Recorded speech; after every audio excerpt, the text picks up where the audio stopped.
Where the Wild Things Are Stories and Pictures by Maurice Sendak.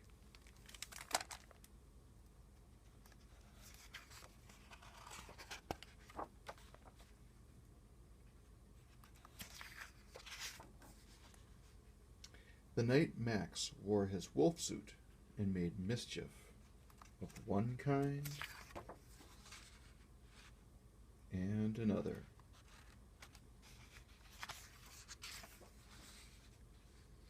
His mother called him Wild Thing, and Max said, "I'll eat you up." So he was sent to bed without eating anything.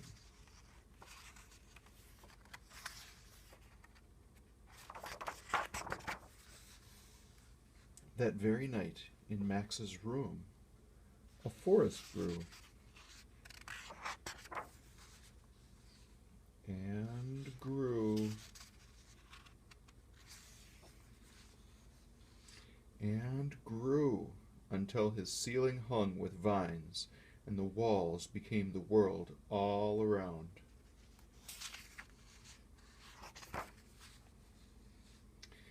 And an ocean tumbled by with a private boat for Max, and he sailed off through night and day.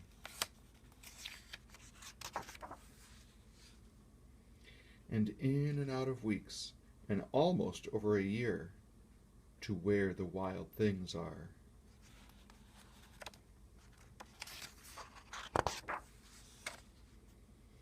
And when he came to a place where the wild things are, they roared their terrible roars, and gnashed their terrible teeth, and rolled their terrible eyes, and showed their terrible claws.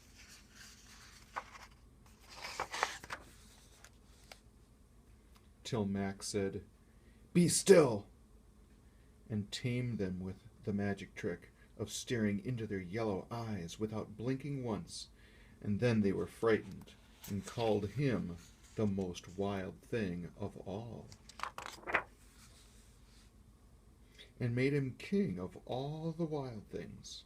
And now, cried Max, let the wild rumpus start.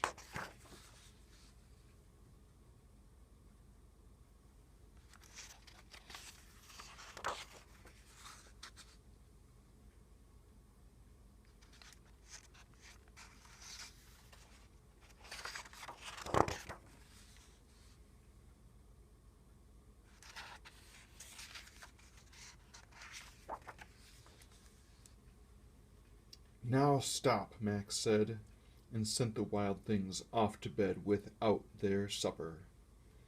And Max, the king of all wild things, was lonely and wanted to be where someone loved him best of all. Then, all around, from far away across the world, he smelled good things to eat. So he gave up being king of where the wild things are. But the wild things cried, "Oh, please don't go. We'll eat you up. We love you so." And Max said, "No." The wild things roared their terrible roars, and gnashed their terrible teeth, and rolled their terrible eyes, and showed their terrible claws. But Max stepped into his private boat and waved goodbye,